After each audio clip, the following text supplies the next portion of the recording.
The following program is being brought to you by the Farmhouse Cafe and Mind Body Spirit of Omaha.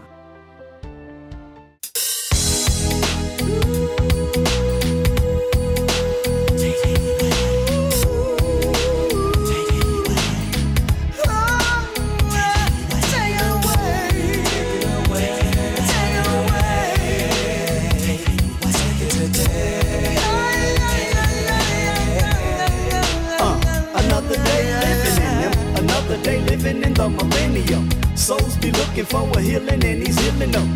Filling some of them with his spirit, the devil killing some of them. My name is Robin Hesselgesser, and this is Hesselgesser on Purpose. Tonight, I'm very excited to have a return guest. Her name is Jenn Jones. I just call her Jones. And we are going to be discussing everything that's all important. We're here to discuss women's business. So I hope that you stay tuned and invite the men in your life to watch. They just might learn a thing or two. We'll see you back in a minute. Welcome back to Hesselgesser on Purpose. I'd like to introduce my guest tonight, Jenn Jones. Jenn, thank you so much for being here again. Yeah, for sure. So Jenn has been on the show before, but because I couldn't get her to shut up, no, I am so teasing. We just felt like there was some unfinished business. We always feel like that when we get together. An hour or two goes by and we're like, yo, we gotta go. I mean, we didn't get to some very important issues, and I'll tell you that the requests on Facebook to have us back again was something I just couldn't ignore. So thanks for coming back. Yeah, it's always fun to be here. So just as a reminder, Jenn is the clinic director for Sheba Chiropractic, right? You've and been doing acupuncture. And acupuncture. Can't forget the needles. Can't forget that. Now, we were talking before we went on air that you and my director have been suffering from allergies. And chiropractic actually helps that? Absolutely. How so? Yeah. You know, for lack of all the vernacular about it, having your spine adjusted helps with keeping your organs in check and your organs healthy and your tissue. When your organs are healthy, your tissue's healthy, and when your tissue's healthy, you're healthy. You know, and so it can really help when you have adjustments in the cervical spine area that do a lot with your head. And then he does some other like pressure points on the face. It's really fascinating what can be done. Huh. I wasn't aware. That's too. Perfect. Kids with asthma, allergies. Really? Yeah. Well, I guess when you think about it, everything's connected. So it does make some sense. Yep. So tonight I wanted to talk a little bit about some of the things that we didn't get to last time. You know, as you know, I have a group that meets every other Wednesday called FREE, Females Reaching Excellence Through Encouragement. And what we do in that group is we really talk a lot about what it's like to be a woman in business today. You know, I always say, even if you don't own your own business, which you do have a business in addition, you have a window tinting business. Couple of businesses, actually. Okay. Yeah. And you network like crazy, which I want to talk about too, but you know, even if you work for an organization or someone else, a lot of times as a woman, you are in a business of your own under the umbrella of someone else. Correct, yeah. I mean, don't you think? Yeah, I totally agree. Yeah, you're selling yourself, you're doing whatever it is you have to do to make that work within. Well, what they're buying is really you first, you know, because they don't really know the business from any other business, you know, especially like with chiropractic. There's 745 chiropractors you could choose to go to. Why would you choose to come to ours, you know? Well, it's because of relationship building. And that's what you have to be doing, is building relationships with people. Yeah.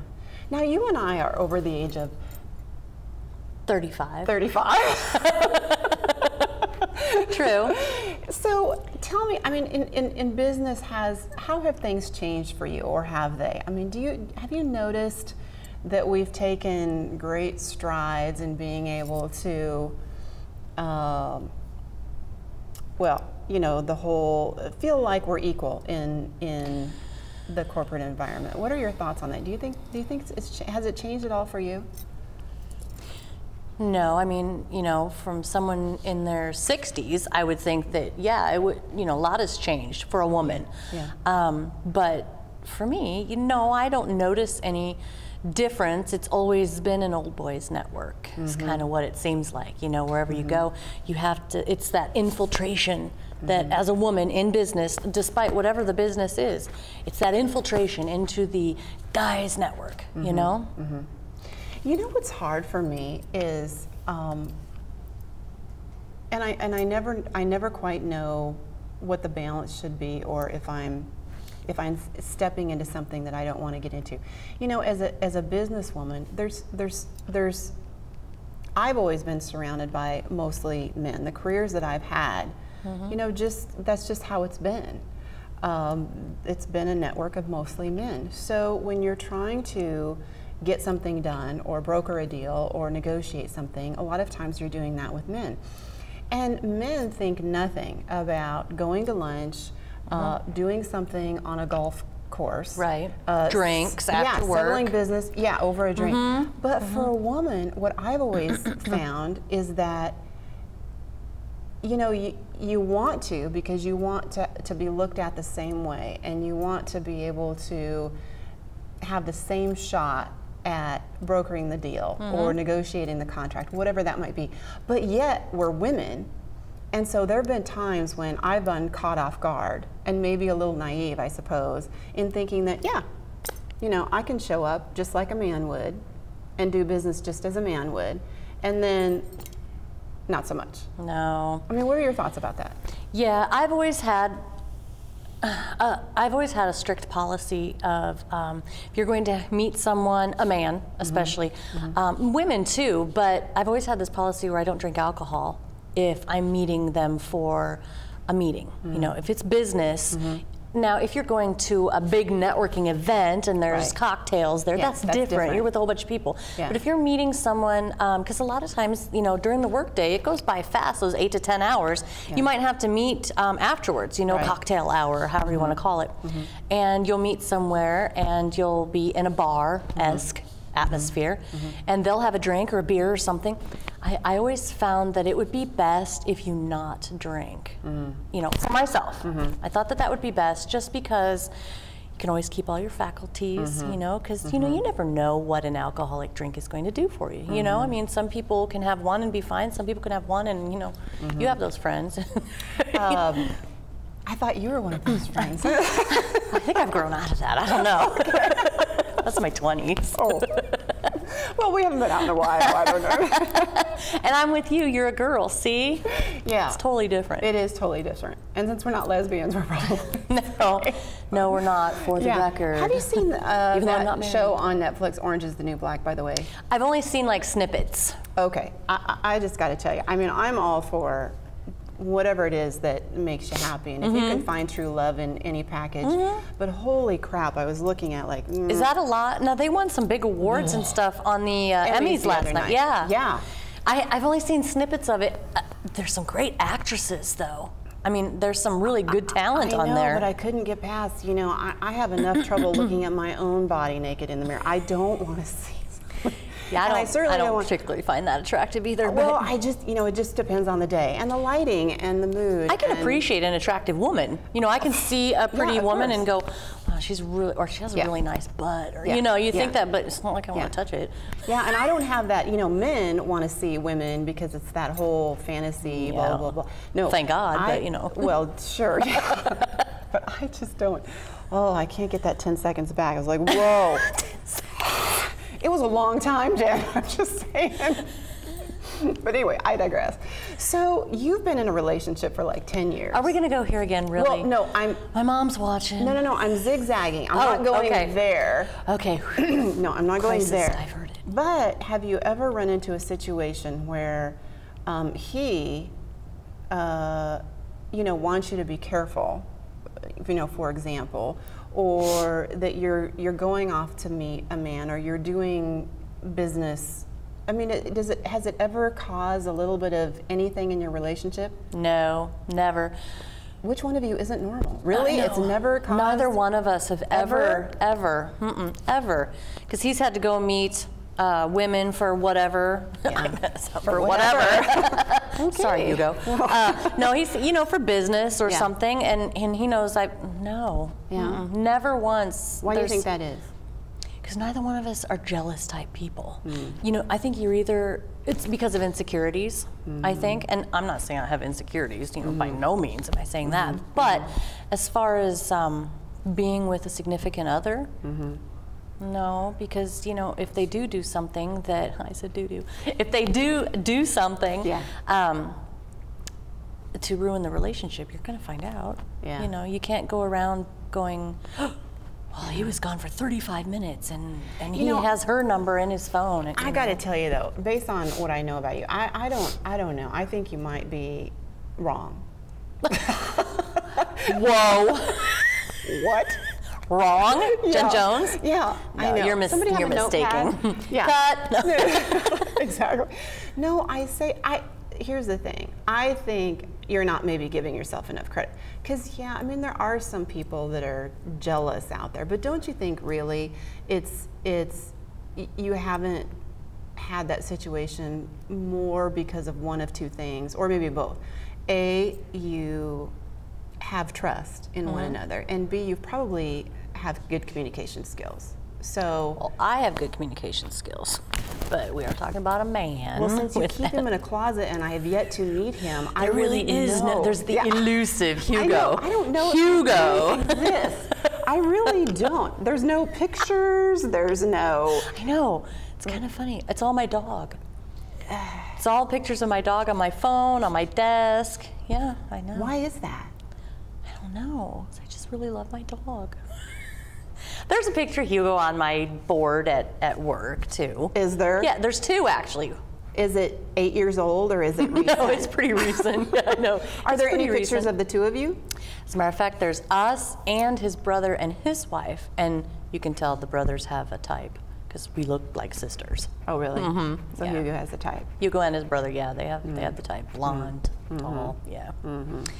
Yeah, going back to that though, there's trust. I mean, you have to have trust, otherwise what are you doing in a relationship, you know? Yeah. And if he does get ever jealous of anything, or maybe used to previous years, you know, before we really knew each other a long time, he wouldn't really say anything because he knew that would just irritate me. You know, don't second guess where I'm going or what I'm doing. If you don't trust me, then you shouldn't be with me. Yeah. Yeah. Yeah. Okay, well. And that's a two-way street, you know. Oh, it absolutely. Yeah. Yeah, absolutely is. I just think sometimes and maybe I can just speak for myself, but there have been times where I found You can speak for others. You were speaking for me earlier. It's what I do. Take those words and put them right in your mouth. Yeah, exactly. But, you know, just to navigate through some of those issues. I mean, I have been in a situation where I thought something was all business. I thought things were going along this road.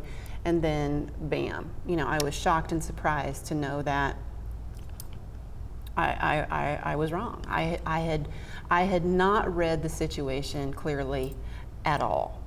Not at all. You think you were being naive, or were you being hopeful? No. Or it just Hopeful came out what? Hopeful that it would be business, you know, only. Oh. Well, I don't know. Well, because I mean, you're a beautiful woman, so obviously, I'm appreciating a beautiful woman, but yeah, that's where it stops. You're pretty and all, but you know. Yeah, okay. It's all right, Jen. Go on with what you're saying. Anyway, I mean, you have to know. There's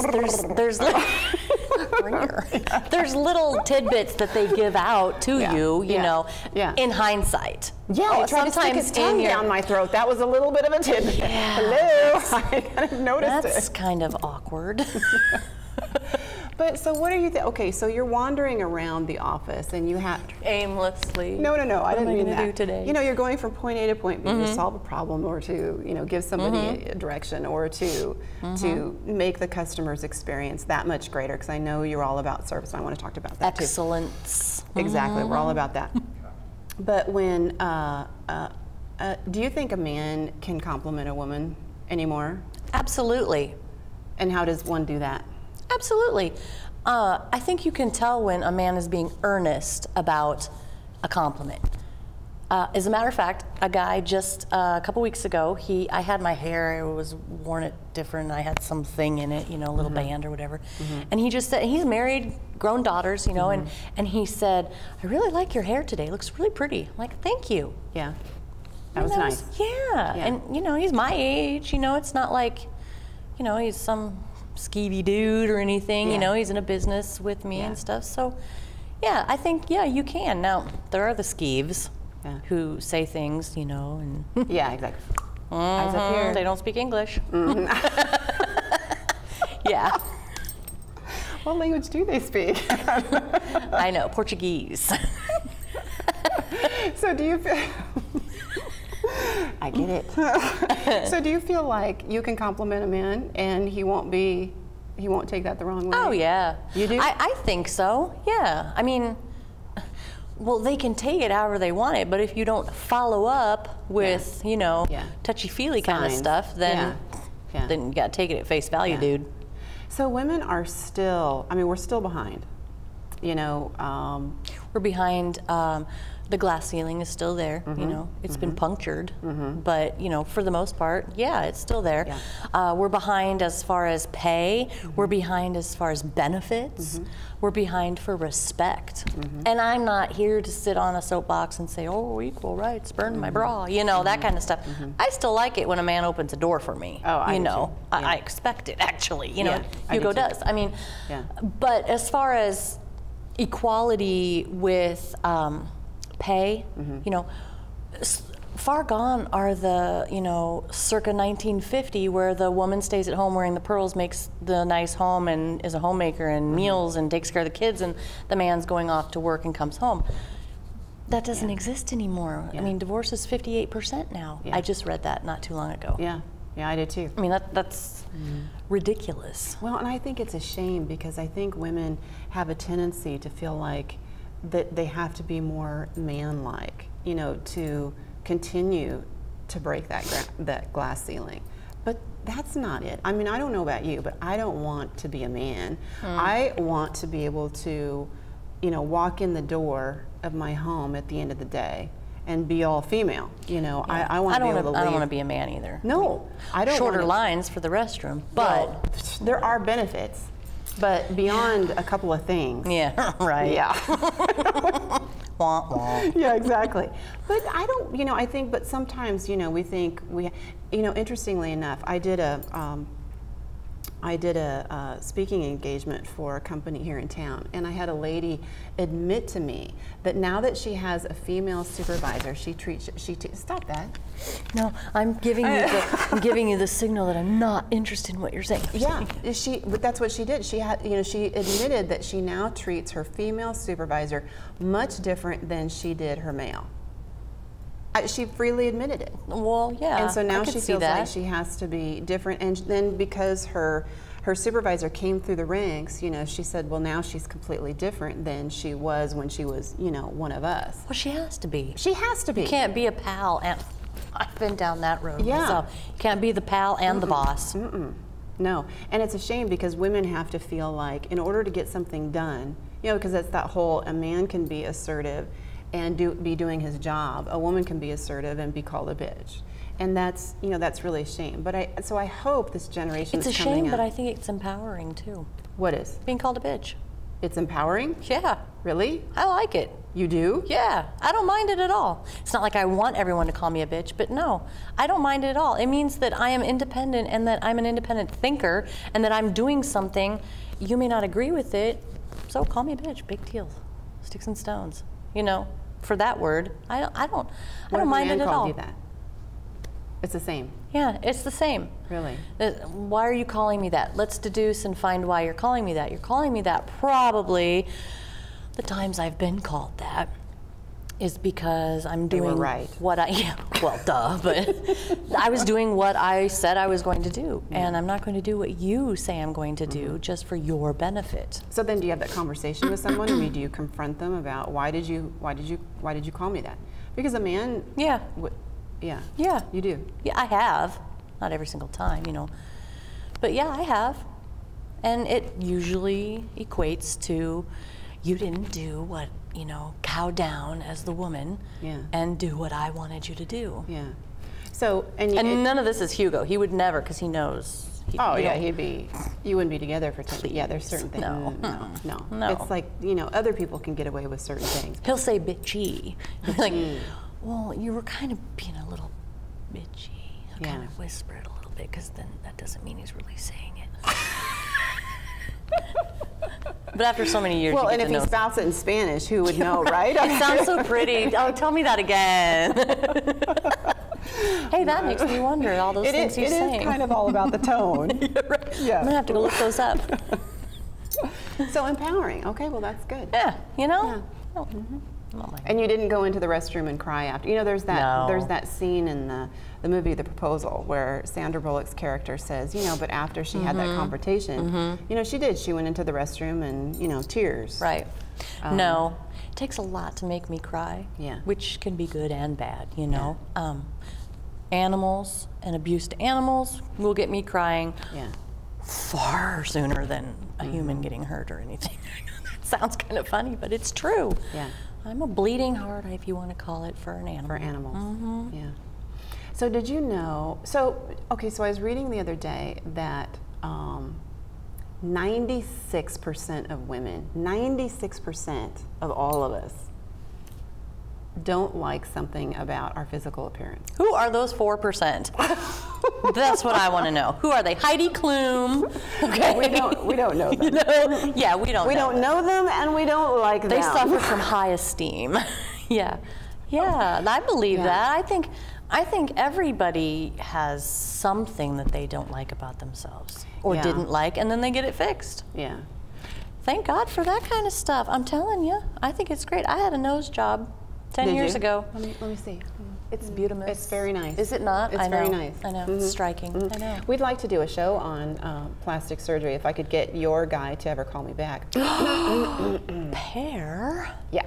All right. I'll put in a good word. Not that you did call Not that this him. is pressure. Oh, 14 times. Yeah. Yeah. Well, he has people that probably are supposed to return calls for him, you know, I'm guessing, and maybe they're shirking. Cause oh, you talk about service, and I don't want to throw anybody under the bus, and I don't know her name. Back up that bus. But, you know, literally she said, well, you know, he makes these own kinds of calls, you know, himself, so I can't help you. And I was like, well, thanks. Well, I will text him. But anyway, I digress again, because I am very passionate about service. You're very passionate about animals. I'm very passionate about service. I can't stand bad customer service. It just, and none of us are perfect. I've certainly had my bad day. Yeah. But were you forgotten to make a phone call or something? Absolutely. So where I was going with that is because of, you've probably taken a selfie. No, what is that? What? It's that thing where you have an iPhone and then you turn it around. Oh, I don't have a cell phone. Oh, yeah, okay. You still have a flip phone, don't you? Yeah, I have a flip phone. Of course, I take selfies hourly. So because people are now... Do I look it this way? I've look lost at this control. Anyway, come back. Oh, you were saying? Where's my phone? So exactly. So because people have done more and more selfies, they see themselves more, which plastic surgery has risen like oodles and gobs of percents, because now we're more conscientious of how. Well, now they have apps too. I want to get this app. I can't remember what it's called, but it's an app you can put on your phone that when you take a selfie, you can go and it can like make you look all flawless and, you know, next top model like. Yeah, I know. I want to get that app for sure, because then every picture you can put on Facebook, you know, people think, wow. But then no one would recognize you when they meet Right. you in person. I don't understand the point. Whoa, she aged fast. Just saw her on Facebook an hour ago. She looks bad. Yeah, no, I agree. I think it all goes to perceptions too. You know, what men perceive as hot, what the industry perceives as hot, what Hollywood perceives as hot. You know, it's all what's in the magazines. No way do I think Barbie is the reason girls have eating disorders. You know. Yeah. It's, you know, you've heard that whole thing about how they have to anatomically make Barbie different because, you know. That's crazy. I know. It's just, and I think it's in how you're raised too. I do too. And yeah, everybody has their issues, and I'm all for sometime. I haven't tried it yet, but I really do want to try some Botox, maybe a little Restylane. You know, You do. plump up a couple things here and there. See, I'm scared to do anything on my face, just because when you see people, I mean, you're different. I mean, I would never ever have known that you had a nose job. by the person that has become elusive in my life. But anyway, I'm not bitter about that at all. I'm just saying. Perfect. Yeah. But I would never have guessed. Best decision but doesn't ever. it scare? I mean, I can't say that I never would have anything done. You know, but it is scary for sure. I mean, Yeah. a nose job is it's But, you know, a life-changing What I have event. noticed is, you know, what I tell my boyfriend, you know, his rear end kind of sits at the bottom of his back. Mine sits at the top of my legs. I mean, if I didn't have legs, it's gravity. I don't know what's happened, but it's not where. And now everything is. People are getting. So I don't want implants, right? But the whole face thing, you know, I don't want to. I don't know. It just Well, but scares it the isn't crap out of me. permanent though. When you do Botox or permanent. Ritalin and stuff, you know, I mean, it will wear off. You know, I have heard those horror stories though, where you know they inject you and like they hit an artery or something, and you're like all disfigured for 6 months. You know, that would so be my luck. It's probably just when you like, you know, go down to Mexico and have it done. Sorry, babe. But you know, you hear about those horror stories, and then those people that get those lips that are like the size of an Audi. You know, their lips are huge, and then they think they look good. They say they've never had any work done. Then you see pictures of them from 10 years before, and they have like skinny lips. The thing I like about you, I mean, there's a whole list, but the thing I like about you is that is that you are very open about it. And if anybody wants to ask questions, you know, they can. And I think that some people, again, I think whatever works for you personally is what you ought to do. If that's what, you know, my daughter wants to get a nose job, I happen to think her nose She's beautiful. Isn't she? Yeah. Yeah. But you know what? It doesn't matter what you say. It doesn't matter what her best friend says. It doesn't matter what anybody says. Yeah. It's within yourself. People would tell me all the time, you know, you don't need a nose job. Your nose is fine. Well, you know, no. And now what really irritates me is people that knew me in high school and stuff, and I tell them I got a nose job, and they're like, I don't see a difference. I'm like, you're not my friend anymore. Yeah. I went through a lot of pain and effort and finance. It's like for losing this. weight and somebody says, oh, I didn't know that you did. Right. Well, I can't believe it, but we are out of time once again. No. I know. Well, it just means we'll have Hands to are do this freezing. again. Are they? Cold hands, warm Well, hearts. yeah, that's what it is. All right, we'll tell my boyfriend that too. He won't believe you. Thanks for joining us this evening, and I hope that you found this enjoyable and empowering. And I'm Robin Hesselgesser reminding you to live your life on purpose. They living in the millennium. Souls be looking for a healing, and he's healing them. Filling some of them with his spirit. The devil killing some of them softly, cause they ain't trying to hear it. But listen, here it's the last and wicked, terrible, perilous times. The mind fights that bind are signs that we're living in the days when God said he's really getting tired of man's ways. This program has been brought to you by the Farmhouse Cafe and Mind, Body, Spirit of Omaha.